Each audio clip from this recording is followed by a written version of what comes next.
مشرف صاحب، رضا ربانی صاحب کہتے ہیں کہ یہ مداخلت ہے، اور صرف یہ نہیں، انہوں نے کہا کہ اگر ایسا ہے تو یہ تو پاکستان کے معاملات کے اندر پھر ہمیشہ سے یہ مداخلت رہے گی اور پاکستان بھی کر سکتا ہے، لیکن ظاہر ہے پاکستان نے تو پیسے لینے ہیں، آئی ایم ایف سے بھی پیسے لینے ہیں، تو کیا پاکستان کی واقعی یہ مداخلت ہے؟ اور آئی ایم ایف کے ساتھ ساتھ اس معاملے کو وہاں پہ اٹھانا تحریک انصاف کے لیے سود مند ہے؟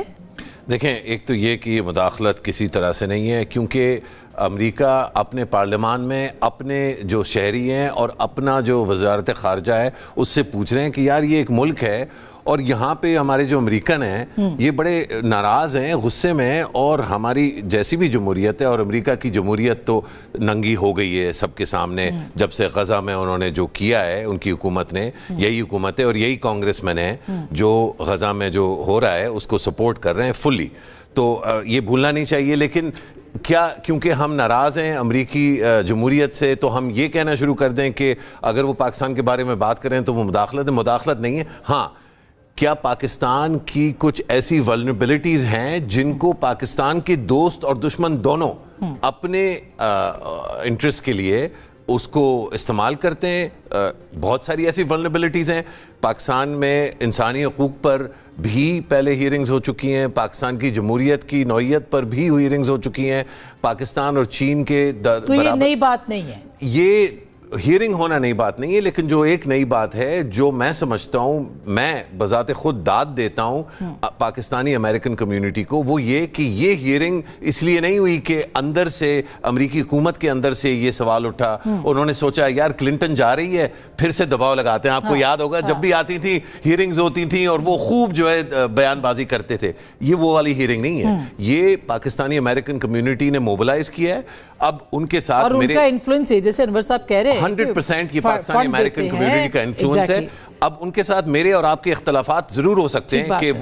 جو لیڈر کا چناؤ ان کا ہے اور جو ہم ان کے بارے میں سوچتے ہیں اس میں تضادات ہو سکتے ہیں، لیکن وہ ہر طرح سے پاکستان کے لیے میں سمجھتا ہوں ایک اثاثہ ہیں۔ آج میری اور ان کی شاید ایک ڈس ایگریمنٹ ہے کہ یار آپ عمران خان کے اس میں اتنا آگے نہ جاؤ، جتنا آگے آپ چلے گئے پاکستان کو نقصان ہوگا، آپ کا ملک ہے۔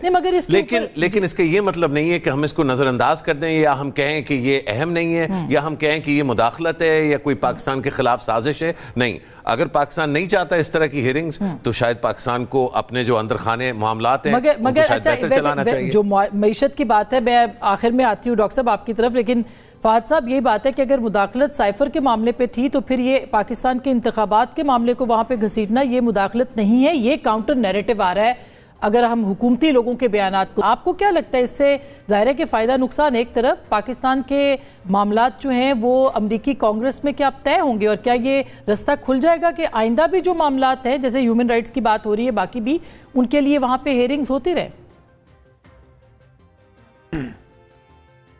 شکریہ آسما۔ دیکھیے میرے خیال میں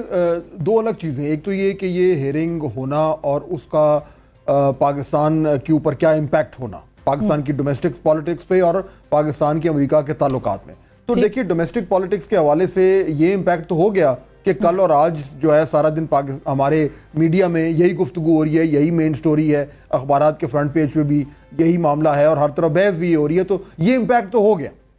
اچھا، لیکن کیا اس سے امریکہ اور پاکستان کے تعلقات میں کوئی امپیکٹ ہوگا؟ کیا بائیڈن ایڈمنسٹریشن جو ہے وہ اس طرح کی ہیئرنگز کی روشنی میں جو ہے وہ اپنی پالیسی تبدیل کر لے گی؟ میرا نہیں خیال ایسا ہوگا۔ تو آئی تھنک اس کی جو امپورٹنس ہے اس کو کانٹیکسٹ میں رکھنا چاہیے۔ ڈومیسٹکلی اٹ از امپورٹنٹ، یہ بات بالکل ٹھیک ہے کہ پاکستان امریکن کمیونٹی جو ہے، جو مشرف بات کر رہے تھے، آئی ایگری وتھ ہم کہ یہ ہمیں ایک طریقے سے خوش ہونا چاہیے کہ پاکستانی امریکن ڈائسپورا جو ہے اس کا اتنا انفلوئنس آ گیا ہے کہ اس طرح کی ہیئرنگز کروا سکتے ہیں، لیکن ہمیں افسوس بھی کرنا چاہیے کہ وہ انفلوئنس استعمال کس طریقے سے ہو رہا ہے۔ کیا وہ انڈین لابی کو کاؤنٹر کرنے کے لیے ہو رہا ہے یا پاکستان کے بحیثیت سے قوم جو ہے وہ مفادات ہے ان کو انہینس کرنے کے لیے ہو رہا ہے یا ان کو خراب کرنے کے لیے ہو رہا ہے؟ تو یہ بھی ایک لمحہ فکریہ ہے۔ اور آخری بات یہ کہ دیکھیے یہ اس وقت جو موجودہ حکومت ہے اس کو بھی انڈرسٹینڈ کرنا چاہیے کہ اس کا جو ایک بیانیہ بنانے کی جو ایک ایبلٹی ہے وہ نہ ہونے کے برابر ہے جہاں پہ ڈائسپورا آتی ہے۔ باقاعدہ طور پر پرو پی ٹی آئی ڈائسپورا ہے اور وہ جو بھی کر رہے ہیں، چلیں میں ان سے ڈس ایگری کر سکتا ہوں لیکن کر تو رہے ہیں۔ تو اس حکومت کے لیے اب ڈپلومیٹکلی جو انٹرنل ڈومیسٹک پولیٹیکل بیانیے میں جو وہ مار کھاتے تھے، اب وہ انٹرنیشنل جو بیانیہ ہے بیرون ملک اس میں بھی اب وہ مار کھا رہے ہیں۔